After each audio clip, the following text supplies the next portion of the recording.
राजधानी पटना के ज्ञान भवन में सोमवार को चैंपियंस ऑफ चेंज बिहार सम्मान समारोह का आयोजन किया गया। इसमें मुख्य अतिथि के तौर पर बिहार के राज्यपाल आरिफ मोहम्मद खान पहुंचे। उन्होंने विजेताओं को स्वर्ण पदक तथा प्रशस्ति पत्र दिया। हेल्थ मिनिस्टर मंगल पांडे और प्रसिद्ध शिक्षक खान सर को भी सम्मानित किया गया। इस मौके पर पुरस्कार चयन समिति के उपाध्यक्ष एवं सुप्रीम कोर्ट के पूर्व न्यायाधीश Gyan Sudha Mishra, interactive forum on Indian economy के संस्थापक एवं अध्यक्ष अधिवक्ता श्री नंदन झा और पुरस्कार चयन समिति के सलाहकार के रूप में श्याम जाजू, मनीष सिन्हा भी मौजूद थे।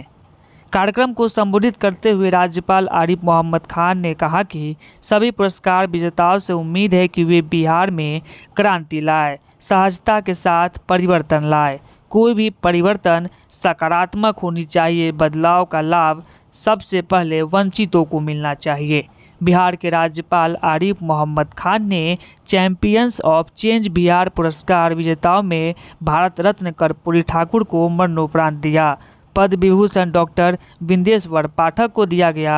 पद्म विभूषण डॉक्टर सीपी ठाकुर, मंगल पांडे जो कि बिहार के स्वास्थ्य मंत्री हैं, रजी अहमद निदेशक गांधी संग्रहालय के हैं, उनको भी सम्मानित किया गया। जय कृष्ण झा जो कि सामाजिक कार्यकर्ता हैं, शेखर सुमन भारतीय फिल्म अभिनेता एवं निर्माता है, उनको भी सम्मानित किया गया। नीतू चंद्रा भारतीय फिल्म अभिनेत्री हैं। शरद कुमार भारतीय पैरा हाई जंपर हैं। गरिमा देवी शिकारिया महापौर बेतिया की हैं।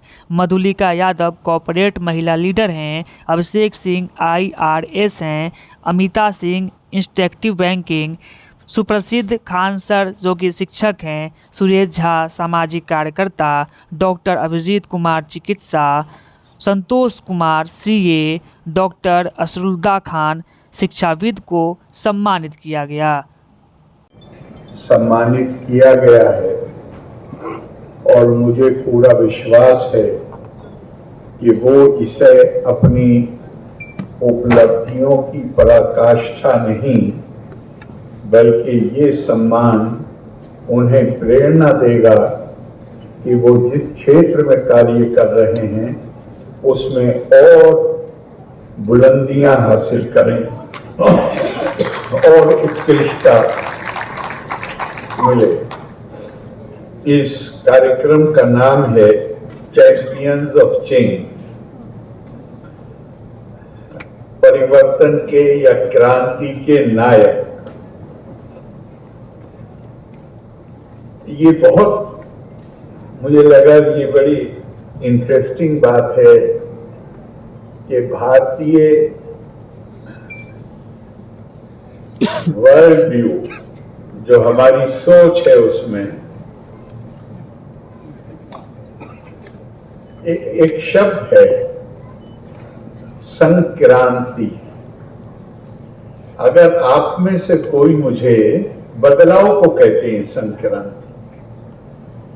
संक्रांति बदलाव को कहते हैं, लेकिन अगर कोई मुझे, और यहाँ बहुत बड़े टीचर हैं खान सर, अपना विद्यार्थी मानकर अगर किसी दूसरी भाषा का कोई अनुवाद बताएं कि जो संक्रांति को संक्रांति के ही अर्थ का कोई शब्द किसी और भाषा में,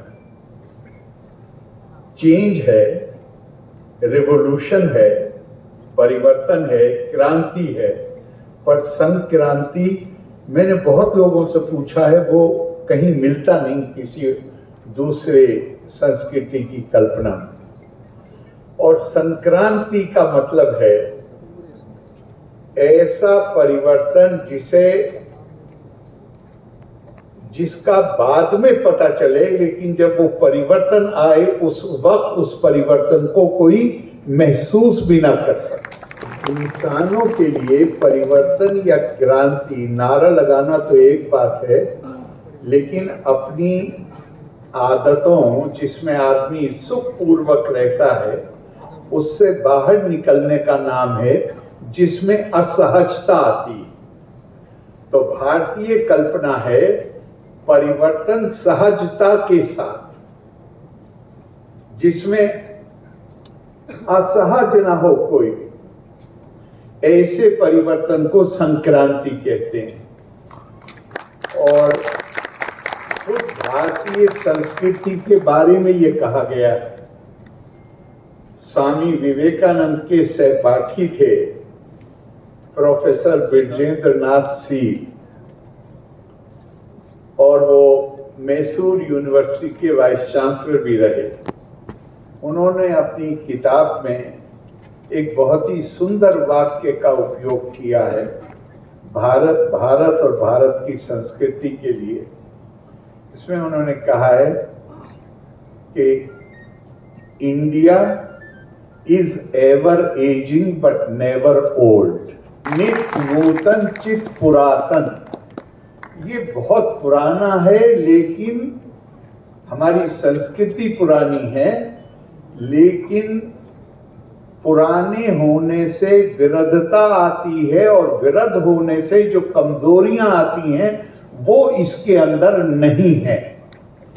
और इसका उन्होंने तुलना की है जो हमारी कल्पना है आत्मा की। गीता में कहा गया है, न जायते मिर्यते व कदाचित् नायं भूत्वा भविता व न भूया अजो नित्या शाश्वतोयं पुराणा न हन्यते हन्यमानी शरीर। आत्मा हमेशा से है, लेकिन न वो पैदा होती है, न वो मरती है, न वो बूढ़ी होती है, न उसे आग जला सकती है, न उसे पानी भिगो सकता, कुछ नहीं। तो शंकराचार्य ने, आदि शंकर ने इसकी व्याख्या करते हुए उन्होंने भी एक फ्रेज इस्तेमाल किया। उन्होंने कहा पूरा अपनी नव एवती पुराना। पुराण तो है, पर इसमें पुराने होने के कारण जो कमजोरियां आती हैं वो कमजोरियां नहीं। तो एक बहुत बड़े वामपंथी विचारक थे, मुझे इस वक्त नाम याद नहीं आ रहा उनका। उन्होंने अपनी किताब में लिखा कि भारत में क्रांति, देखिए ध्यान रखिए, उसी से मैंने जोड़ा था संक्रांति। उन्होंने लिखा कि भारत में जिस तरह की हिंसक क्रांतियां दुनिया में देखने में आती हैं वो भारत में संभव नहीं है। और क्या कहा उसके अपनी बात को बढ़ाने के लिए, उनका जिस समाज में धीरज ज्यादा होता है वहां क्रांति असंभव होती है। हमारे जो चिंतक थे उन्होंने हमें क्रांति नहीं संक्रांति की कल्पना दी। तो मुझे पूरा विश्वास है कि यहाँ जिन लोगों को सम्मानित किया गया है आज, ये भी उसी तरह का परिवर्तन जो सकारात्मक है, जो लोगों को फायदा पहुंचाने वाला है और जो किसी को असहज करने वाला नहीं है, उस चेंज के, उस संक्रांति के ये सब लोग दूत बनेंगे और दूसरों को भी सबको इंस्पायर करेंगे। और जब हम आपकी इन उपलब्धियों का उत्सव मनाते हैं तो असल में ये केवल आपकी उपलब्धियों का उत्सव नहीं है। इन उपलब्धियों के पीछे जो आपका संघर्ष, ये तो आप आज हमें नजर आ रहे हैं यहाँ पे, और हम मान रहे हैं कि आप बहुत सफल आपका व्यक्तित्व है, लेकिन इस सफल व्यक्तित्व के पीछे जो सालों की संघर्ष की कहानी, जिसे हम पूरी तरह नहीं जानते, वो आपकी जिम्मेदारी है कि लोगों को बताइए।